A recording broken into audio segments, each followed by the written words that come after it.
Hey y'all, I'm James Wright and welcome back to my shop, and today we're building a fence for a Kenning's patent ripping plane. Woo! Let's find out.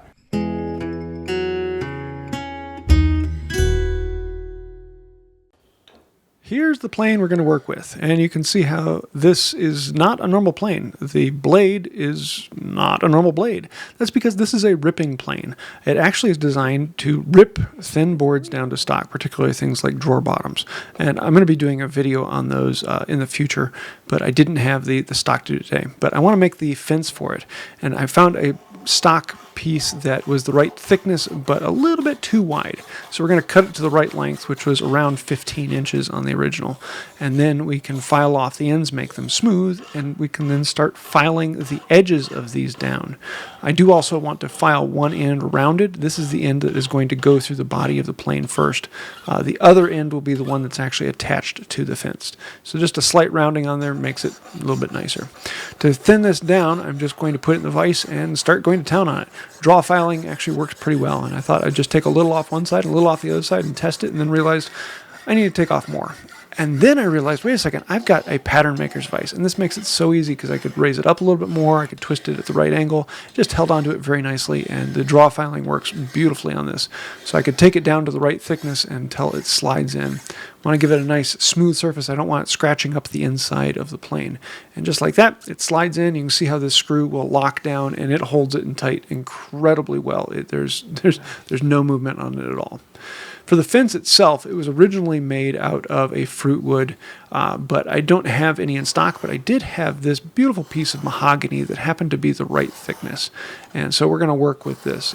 Mahogany is probably a bit soft for it, but not too far off. So I'm going to start by jointing one edge and make sure that that is true and clean and, well, jointed.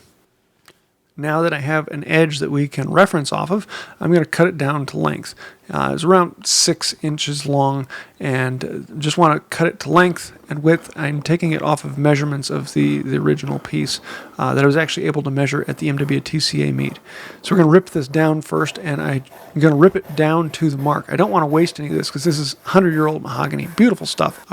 Amazing to work with. And so I'm just going to cut it down and take this notch out of it, trying to save as much as we can. Once we've got this off, now we can start actually figuring out how do we want to make this. There is a rabbet that is cut into the edge of this, and that has a piece that will then fit underneath the plane in case you need to make thin strips.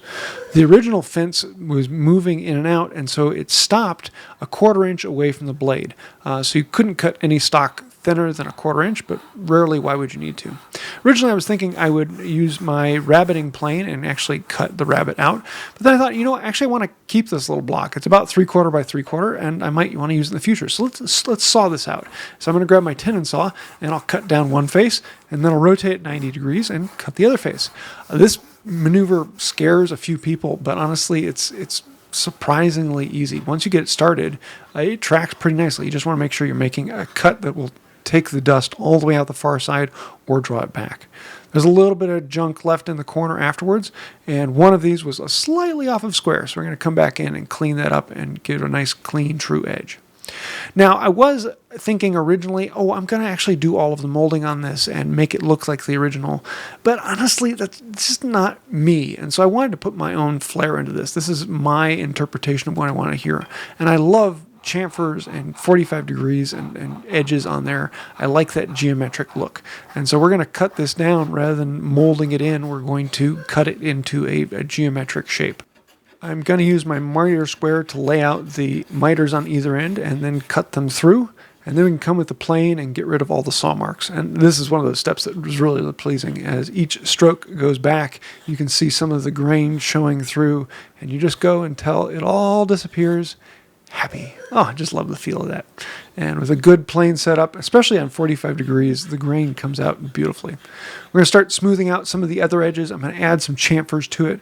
I was thinking, I'll add the chamfers afterwards, but I realized I actually want the steel rod to go through the chamfer. So I want to file it off to match the chamfer. So it's much easier to do the chamfer on the wood first and then make the steel match that. So I'm going to put that on all of the outside edges, as well as any edge of the board that will come in contact with future work. I want to have a slight slide on that. Speaking of the steel rod, we need to put that into the face of this fence, and I want it to be in the middle. So we're going to use our dividers to find the middle and lay a mark across this. And then I realized I'm just going to eyeball this. We're going to put it on that middle mark, and I'll mark off of either side and get it roughly close to where it needs to be. We'll continue those lines all the way across, and now we have something we can cut down to. I will also use a marking gauge to take the thickness of the rod and put marks to know how far down to cut, but I can use a saw to cut down either side down to that line, and then we can remove the waste with the chisel. And yes, I love this part where you get to pop off the big pieces with the chisel. I'm taking it really close to the line, but I'm not taking it all the way down to it.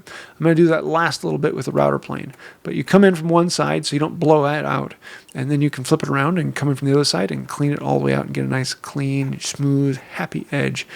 Very, very pleasing. And I want it to be really good and tight. And like this, it's a little tighter than I probably should have made it, but honestly, it all worked, so we're good. But I'm not going to take it out. It was in there pretty well. I want to use a set to mark a few holes so we can put a couple screws in this. The original ones had button heads on there, but I decided I wanted to do a flush, flat head on there. So we're going to drill through the steel, not into the wood yet. And then we can come in with the countersink bit and create a countersink recess for the head of the screw. Speaking of the screw, just a couple of these. I would have loved to put a flathead in there. It just feels a little better. Maybe a piece of brass, but no, these are actually the right size. And so rather than running to the store and getting something different, I decided to use these. Speaking of the chamfer that we did earlier, I did the chamfers first on the wood so I could bring back the file and make those match. Then we're going to come in with a finer and a finer file until we get a nice clean surface, and then we can transition from the metal into the wood and get that very happy feeling. I just love that fit. Very, very pleasing. Now let's see if this thing actually fits. We can slide it in here, and that fence should tuck right underneath the body there, and then you can lock it in at any point along this fence. And just like that, it's functioning. But that's not good enough. We need boiled linseed oil. Otherwise, it wouldn't be done. We also need to sharpen these teeth, and I would love to have pulled this out to do something better, but I couldn't figure out exactly how to get this out, nor could I find any documentation on how to get it out. Even the patents really didn't cover that very well, so we just sharpened it in the body. For boiled linseed oil, I'm using boiled linseed oil. Surprise, surprise. You put it on, you let it soak up as much as it wants, then you wipe off the excess, apply some paste wax after that, let it sit for a little bit, wipe off the excess on that, and it's done. I love it for hand tools, and it just looks gorgeous.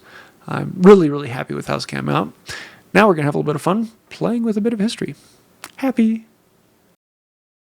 So there you have it. This is a Kenning's patent gauge ripping plane. And what does it do? It rips board. Now, I didn't actually show it in use in this video, and I'm sorry for that. I was planning on doing that, but I didn't have time to get the stock provided to use this because it's only designed to work in very specific circumstances. But hopefully this coming Thursday, I'll have a video actually talking about this, explaining some of its history and showing it in its use. So stay tuned for that fun. But I know a lot of you are going to be like, oh, you didn't make it like the original one. And the original one had all these cool designs on there. Looked really, really pretty. But if you know anything about this channel, I don't do a lot of historical restorations. That's just not what I'm interested in. I want something that is the style of me, but I also want it to stand out and be very obvious that this isn't original. This is something that I made to make this functional again, but I still put my own feel, my own design, my own shape into it. I wanted something that was still fun, but functional. And that's why I used this particular design. It's really, really close to the same dimensions, just different finishing. The function is the exact same. However, the fashion, it's very different. So yeah, that's why I decided to do it that way. I hope you like it. If you have any questions, thoughts, ideas, or things I should have done, throw those down in the comments down below. And thank you. That really helps out the channel. Anytime you like, comment, share, subscribe, all those fun things really do help us grow, gets us in front of more people. You know how this works.